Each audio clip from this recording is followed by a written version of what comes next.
1960 John Edward Williams എഴുതിയ നോവലാണ് ബച്ചേഴ്സ് crossing.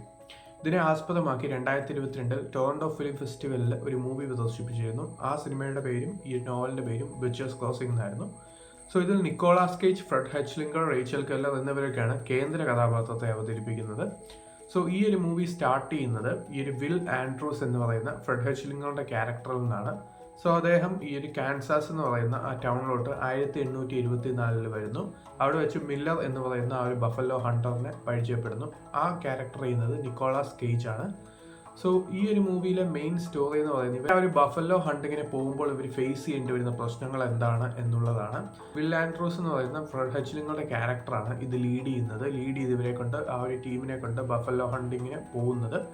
അങ്ങനെ ആ ഒരു വെസ്റ്റേൺ സൈഡിലോട്ട് അവർ പോകുമ്പോൾ ഉണ്ടാകുന്ന പ്രശ്നങ്ങളാണ് ഈ ഒരു മൂവി പറയുന്നത്. ഈ ഒരു മൂവിയുടെ ഏറ്റവും വലിയ പോസിറ്റീവ് ഇതിന്റെ വിഷ്വൽസ് ആണ്. കാരണം എന്താണെന്ന് വെച്ചാൽ ഇവര് സ്റ്റേജസ് ബൈ സ്റ്റേജസിൽ ഇവരങ്ങനെ പോകുമ്പോൾ ആ ഒരു ബഫല്ലോ ഹണ്ടിങ്ങിന് പോകുമ്പോൾ ഒരു ബഫല്ലോ ഹണ്ടേഴ്സിന്റെ മാനസികാവസ്ഥ എന്താണ്, ഇത് പുതിയതായിട്ട് എക്സ്പീരിയൻസ് ചെയ്യുന്നവരുടെ മാനസികാവസ്ഥ എന്താണ്, ഇവരുടെ തമ്മിൽ എന്തൊക്കെ പ്രശ്നങ്ങൾ ഉണ്ടാകാം എന്നുള്ളതൊക്കെ വളരെ ഗംഭീരമായിട്ട് ആ ഒരു വിഷ്വലി വളരെ ഗംഭീരമായിട്ടാണ് ഈ ഒരു ഗെയ് പൊലാസ്കി എന്ന് പറഞ്ഞ ഡയറക്ടർ പ്രസന്റ് ചെയ്തിരിക്കുന്നത്.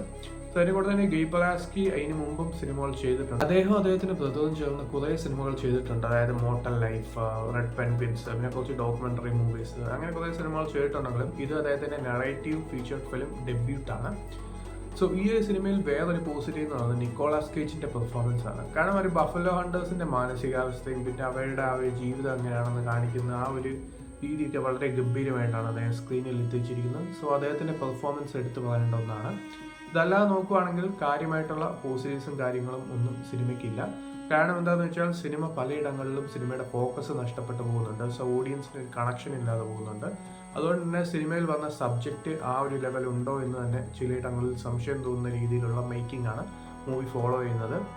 ഇതിൽ മെയിൻ ഹൈലൈറ്റ് ആയിട്ടുള്ളത് ഇവരുടെ അങ്ങോട്ടും ഇങ്ങോട്ടും ഇവർക്ക് എന്തൊക്കെ പ്രശ്നങ്ങളാണ് സംഭവിക്കുന്നത്, ഇവർ തമ്മിൽ അവരെന്തൊക്കെ പ്രശ്നങ്ങളാണ് ഫേസ് ചെയ്യുന്നത്, അങ്ങനെയുള്ള പല സംഭവങ്ങൾ സിനിമ പോയിന്റ് ഔട്ട് ചെയ്യുന്നുണ്ടെങ്കിലും ചിലയിടങ്ങളിൽ ക്ലാരിറ്റിയുടെ കുറവുണ്ട് എന്നുള്ളത് സിനിമയുടെ ഒരു വലിയ പ്രശ്നം തന്നെയാണ്. താല്പര്യമുള്ളവർക്ക് ഈ ഒരു സിനിമ കണ്ടു നോക്കാം. ഈ സിനിമ ആമസോൺ പ്രൈം വീഡിയോ ലഭ്യമാണ്. കണ്ടിട്ട് നിങ്ങളുടെ അഭിപ്രായം പറയും.